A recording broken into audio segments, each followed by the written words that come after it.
ओम श्री गणेशाय नमः। हिंदू पंचांग के अनुसार हर महीने में 5 ऐसे दिन आते हैं जिनमें कोई भी शुभ कार्य नहीं किए जाते हैं। ऐसी भी धारणा है कि इन दिनों में मरने वाले व्यक्ति परिवार के अन्य 5 लोगों को भी साथ लेकर जाते हैं, यानी कि अन्य 5 लोगों की भी मृत्यु की संभावना हो सकती है। चलिए आपको बताते हैं मार्च के महीने में पंचक कब से शुरू और कब समाप्त होंगे और ये किस प्रकार के पंचक होंगे। पहले जानिए कि पंचक क्या होते हैं।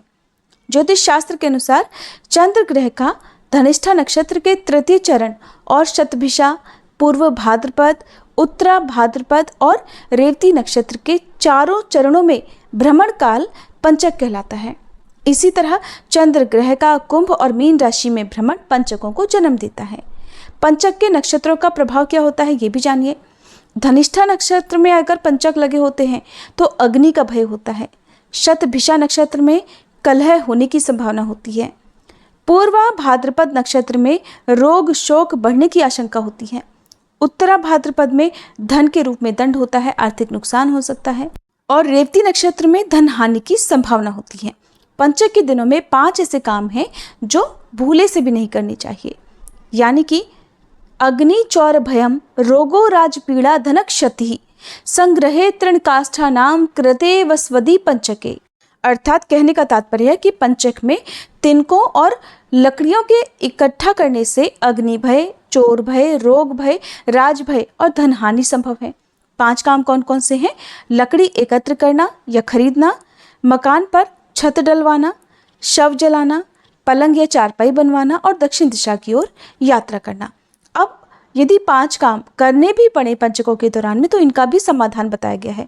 जैसे कि अगर पंचकों के दिनों में लकड़ी खरीदना अनिवार्य हो तो पंचक काल समाप्त होने पर गायत्री मात्रा के नाम का हवन कराना चाहिए। ऐसे में आप पंचकों के दिनों में लकड़ी खरीद सकते हैं।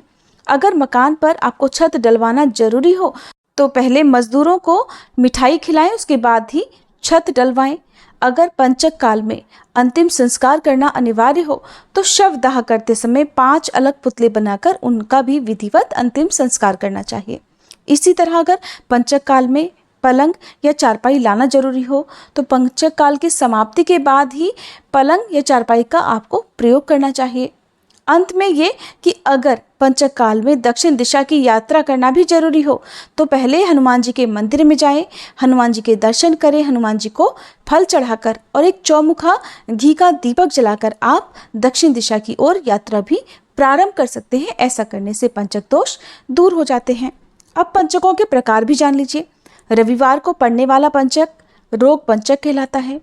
सोमवार को पड़ने वाला पंचक राज पंचक कहलाता है।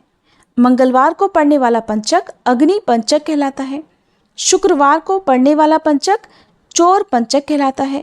शनिवार को पड़ने वाला पंचक मृत्यु पंचक कहलाता है। इसके अलावा बुधवार और गुरुवार को पड़ने वाले पंचकों में ऊपर अभी आपको जितनी भी बातें बताई गई हैं उनका पालन करना जरूरी नहीं माना जाता है। इन 2 दिनों में पड़ने वाले पंचक के दिनों में आप इन 5 कामों के अलावा किसी भी तरह के शुभ काम कर सकते हैं। गरुड़ पुराण के अनुसार अगर पंचक के दिनों में किसी की मृत्यु हो जाए तो उसमें आपको कुछ सावधानियां बरतनी चाहिए। सबसे पहले तो दाह संस्कार से संबंधित जो नक्षत्र है उसके मंत्र से आहुति देकर नक्षत्र के मध्यकाल में दाह संस्कार किया जा सकता है। नियम पूर्वक दी गई आहुति पुण्य फल प्रदान करती है।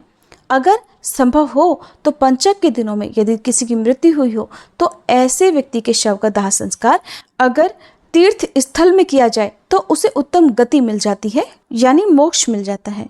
इस बार 8 मार्च शुक्रवार के दिन पंचक प्रारंभ होंगे रात 9:21 से और पंचक की समाप्ति होगी 12 मार्च मंगलवार को रात में 8:30 पर।